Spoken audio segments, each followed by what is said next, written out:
ఒకటైతే ఖచ్చితంగా చెప్తున్నా, 2019 ఎన్నికలకి మాత్రం వైఎస్ జగన్మోహన్ రెడ్డి గారి మెంటాలిటీ ఎలా ఉందంటే, నేను సీఎం అయ్యి ప్రజలకు చూపించాలి, ఓకే, ప్రతిపక్షాలకు చూపించాలి అన్న ఒకే ఒక ఎజెండాతో పనిచేసాడు.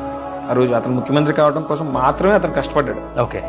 కానీ ఇప్పుడు రోజున ఏంటంటే, అతను నమ్ముకున్న వాళ్ళు ఎవరైతే ఉన్నారో వాళ్ళకి జరిగినటువంటి అవమానానికి సమాధానం చెప్పాలి అని అంటే మళ్ళీ ముఖ్యమంత్రి అవ్వాలి అని పెట్టుకున్నాడు. ఈసారి మాత్రం కేవలం తనకు నమ్ముకున్నటువంటి కార్యకర్తల కోసం, తన మనుషుల కోసం మాత్రం ముఖ్యమంత్రి అవ్వాలని చెప్పి ఎదురు చూస్తున్నాడు. ఓకే, చాలా గట్టిగా ఉంటుంది అన్న, ఖచ్చితంగా కష్టపడుతుంది. సో మొన్నటిదే కష్టం అంటే ఈసారి రెట్టించిన కష్టంతో కష్టం. మళ్ళీ పాదయాత్ర స్టార్ట్ చేస్తారా? అది ఏ రూపంలో ఇంకా రూపకల్పన జరుగుతుంది. ఆయన అనౌన్స్ చేశారు కదా ఆల్రెడీ పాదయాత్ర చేస్తామని చెప్పి.